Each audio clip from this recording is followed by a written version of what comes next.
Alright guys, so we have sections 11.3, 11.4, and 11.5 all together today. We're going to do this in the your turn way, of course. And so, first off, we have this idea about just finding each indicated square root, it says. And so when I'm looking at 16, it has this funny symbol on it. That means find the square root, we call it, of 16, which means they're just asking what number it is that I would have to multiply times itself to get 16. And so that number is not 8, because 8 plus itself is 16, and 8 times 2, so doubling 8 gives me 16. That's not what they mean. They mean some number like 4 that when I times it by the same number, I get 16. So the way I would answer this question is essentially, I would just say the square root of 16 is just, pretend that says 4. I guess I'll put that 4. 4, ta-da! Because 4 is the number that I would have to multiply times itself to get 16. That's all they're looking for. Now, further, if I have a minus out in front of my square root, all that means is instead of just doing the square root, you'll just say, well, the square root of 81, that's 9 times 9 is 81, so the square root of 81 is 9. And since they want the minus version, you just give them the minus version, so it's negative 9. Next up, we have plus or minus the square root of 169. It's the same issue. We just have a positive and a negative version of whatever the answer is. Not a big deal. These things will come up later. But now we have 13 times 13 is 169. If you happen to know that one, then we're good. Otherwise, just try stuff until something times itself is 69, or 169. Next up, we have, this is a weird one, the square root of 15 squared. Let's see what this one equals up to. The square root of 15 squared, there's a couple of ways you could do it. You could say the square root of 15 squared is the square root of whatever in the world 15 times itself is, which is 15 times 15. That is 100 or 225, so that's the square root of 225. But then you're like, well, now I'm finding the number, the square root of 225, which is whatever number it takes to times itself to get 225.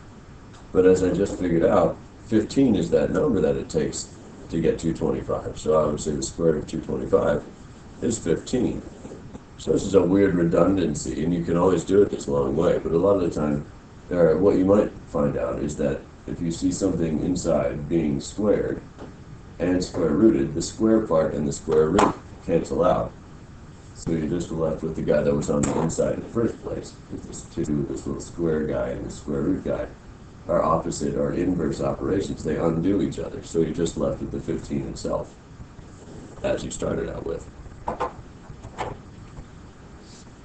Next up, we have this, it's a negative, so I'll put a negative on the answer, and then it's a square root of a fraction. And so the way we handle that is, as long as it's a nice little fraction like that, we can just square root the top and square root the bottom. So this negative of the square root of 1 over 100, I guess you don't need to copy that, sorry. That's just copying the same problem. But it's a negative. And you say the square root of that would be, well, the square root of the top and the square root of the bottom. So on the bottom we have 5 times 5 gives me 25. And on the top we have 1 times 1 gives me 1. So we have a negative 1/5. And another one for just emphasis here, we have 81 over 16 square rooted, so I take the square root of 81 as 9. The square root of 16 is 4. Next deal. Now I have the square root of this minus thing going on, and the way we handle that is just take both of the square roots that we have, and then subtract them in there. And then we'll take the square root of whatever the answer is.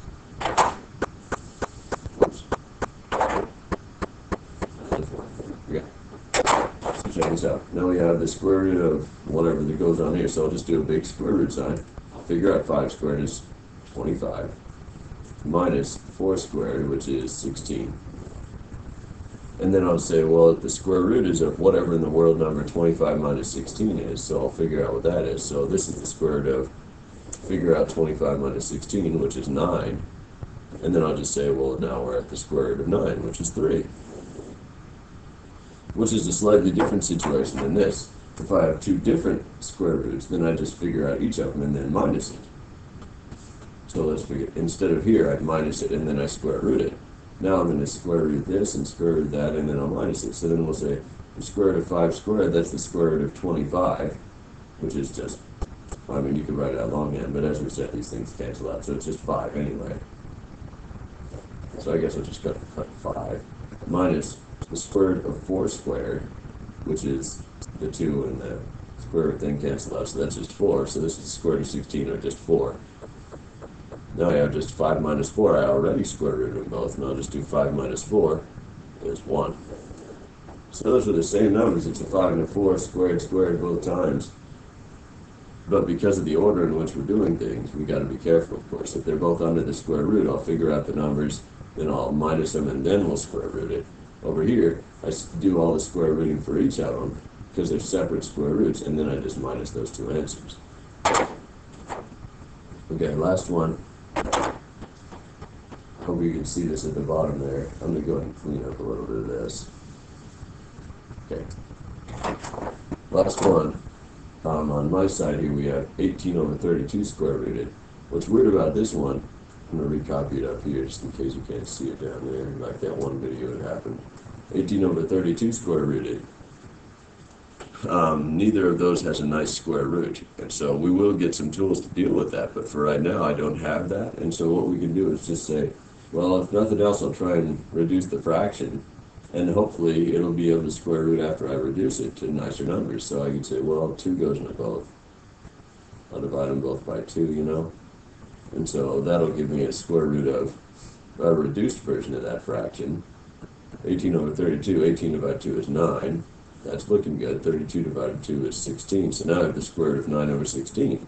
And now I'll just take the square root of both of those. 9 square roots down to 3, and 16 square roots down to 4.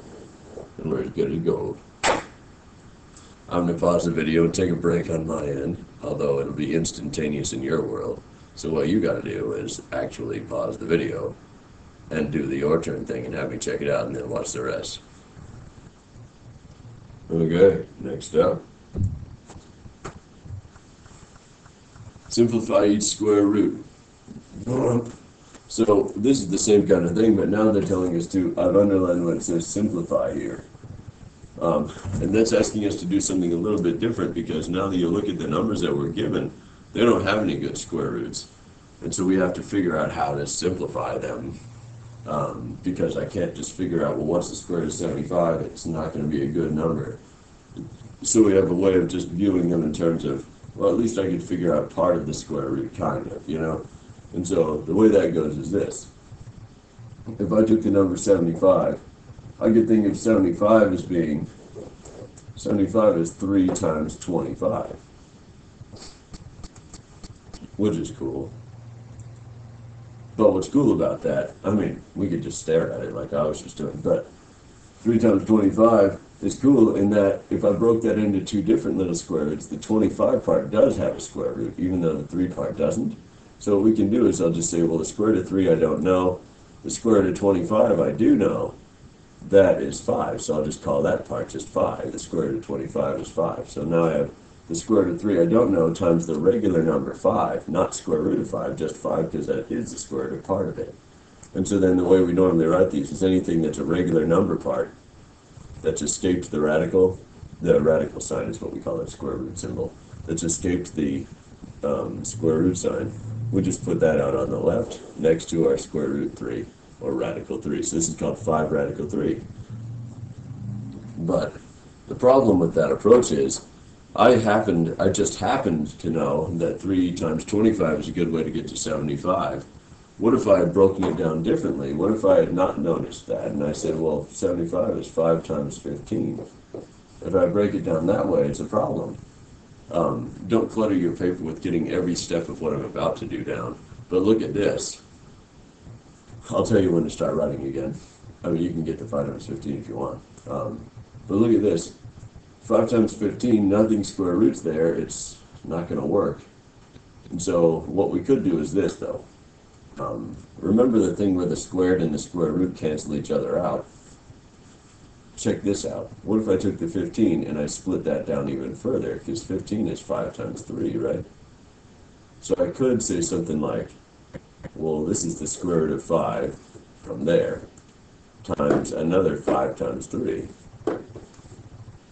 And so now I have 5 times 5 times 3, that's like 5 squared. This is 2 5s, 5 to the 2 if you will, and every time I get 2 of them, it's like the square of it and the square root cancel out. Remember that? It would be like 5 and 5, that's like 5 squared times 3.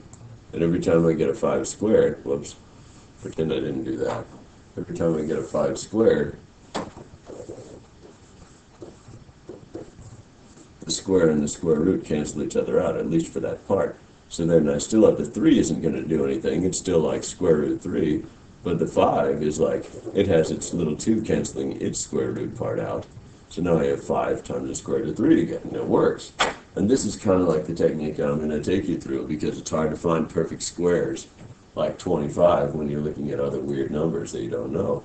And so let me show you a technique that makes that work with a little bit more of a system.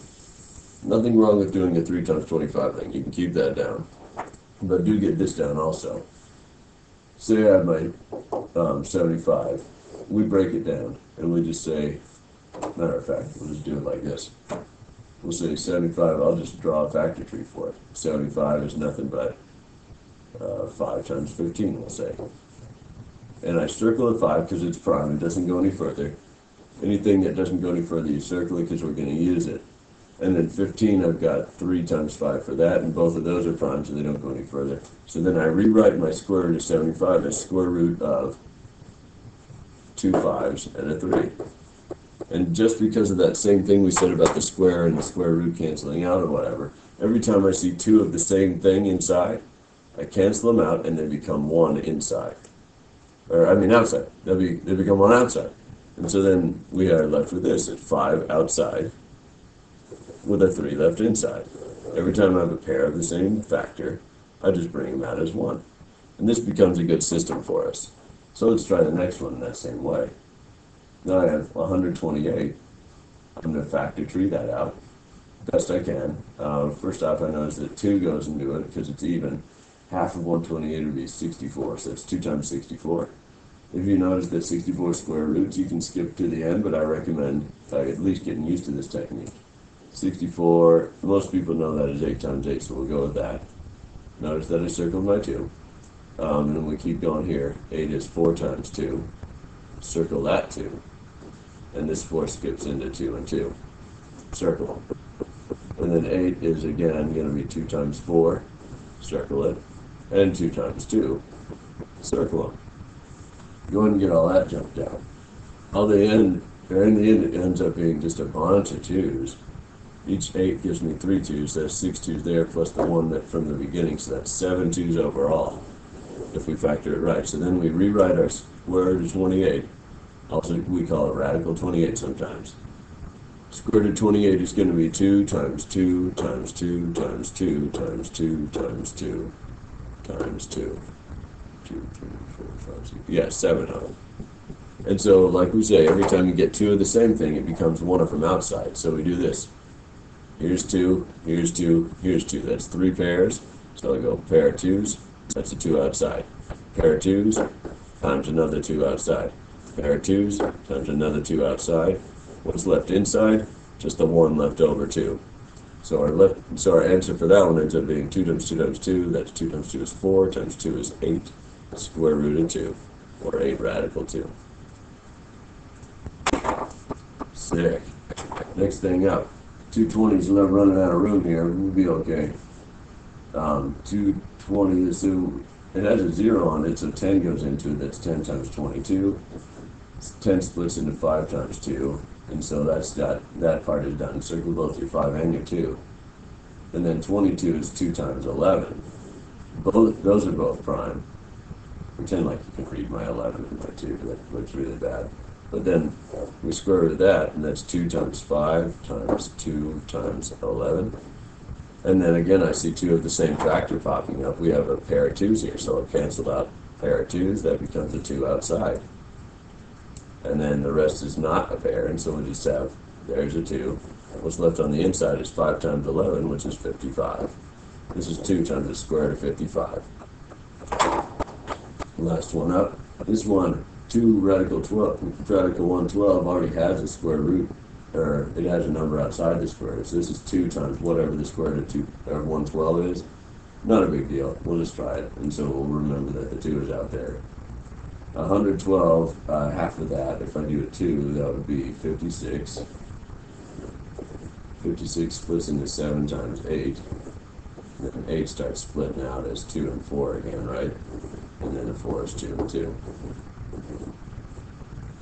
So then, as long as you do it a little bit less messy than I do, this ends up coming pretty clearly as this is a 7 and a bunch of 2s. So we have 1, 2, 3, 4 2s, it looks like, and a 7. 1, 2, 3, 4 2s and a 7. And that's why we circle them as we go. So when we look back, we can tell which ones are the prime ones that we're using that we can't break down anymore. Now I have 2 times 2, bam. 2 times 2, bam. Each time we get a pair, that's another 2 outside. So it's a different color, right? Cancel out a pair, that's a 2 outside. Cancel out a pair, that's a 2 outside. Nothing left but the 7 inside. Now we have 2 times 2 times the square root of 7, which is also known as 4 radical 7. And so, in summary, go ahead and get this stuff down for you procedural learners. We have, so to simplify a radical, we factor tree. Factor tree the number. Oh, I totally forgot that there was a number outside of that one. Yes, there's a mistake in that. Don't let me forget to do that, because there was that 2 here. Aha, I forgot to remind myself. So, anyway, get these steps down. Factor tree the number, and then finally, or secondly, 2 in becomes 1 out. Cancel out your pairs. Remember that stuff. And then here's the mistake that I forgot on that last thing. I'll use green again. We had that 2 on the outside, so remember, whatever I have on the outside of my answer, which was this, I have to times that by another outside 2, so that's 2 times 2 times 2 radical 7. So this is essentially 4 times 2, which is 8, times the square root of 7, of 8 radical 7. That's pretty cool, I guess. Your turn. Pause this thing and try these out and have me check it out as you do them before you go on. Okay, now you've gotten through that part. Here comes this is the 11.5 part or whatever, 11.3, 11.4, 11.5. Here's our section 11-5 part. If you've gotten through that, you can get through this. This isn't as big a deal. We have simplified square root. Starting on the left, we have 25x squared. It's throwing letters in there now, but it's not as big a deal as it might seem. 25 has an easy square root, that's just 5 anyway. And then x squared, I gotta figure that out. And so, remember how it goes. With the 25x squared, you know what the square root of 25 is, that'll just be a 5. But with x squared, that's 2 x's, so that's like x and x. But every time I get a pair, it becomes a 1 outside, right? So then, if I were to handle this the old-fashioned way, I would say, well, 25, I know it's going to be 5 anyway, but since I'm in the groove, we'll go, that's 5 times 5 times x times x. And so we'd say, well, that's 2 5s, becomes a 5 outside, like we predicted. And then 2 x's becomes 1 x outside. And then we're like, square root, well, there's nothing left inside, so I don't need that part anymore. It's just 5 times x, if you will, or 5x. Same thing with 81a4. That's going to go, well, the square root of 81 is just 9. So I know that part. But then as far as the A4 goes, that's A. And I've got a pair of A's that gives me an A outside, and another pair of A's gives me another A outside. So that's 2 A's outside. Nothing left inside here, so that's going to be a 9. And then AA, so that's 9A squared, or 9 with 2 A's outside.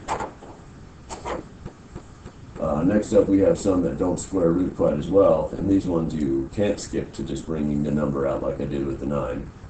You have to do it this other way if you want to simplify it effectively. And so we would say, well, 80, let's factor tree 80, I guess, right? 80 factor tree is going to be 8 times 10, most obviously. And you know how 8 goes, that's 4 times 2, circle of 2. And then 4 becomes 2 times 2. And then 10 has its own 2 times 5. And both of those are prime. So now I have 4 2's and a 5, and then all that A and B stuff in there because I got to put that junk there too. So let's look at that. Writing this out longhand, now we have 80 becomes 2, 2, 2, 2, 5. 4 2's and a 5. And then A squared B squared becomes 2A's and 2B's. And then we just bring out the pairs as we will. 2 times 2 becomes a 2 outside. 2 times 2 becomes a 2 outside.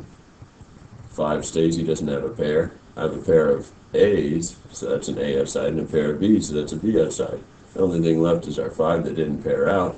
So now we have, I'll leave the 5 inside, everything else is left outside. Remember, they're all time things, so that's 2 times 2 times A times B, that's 2 times 2 is 4, AB, radical 5, or 4AB square root 5.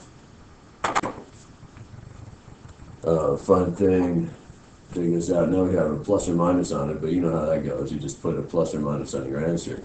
54, though, has an issue, and so we'll go 54, that's like something.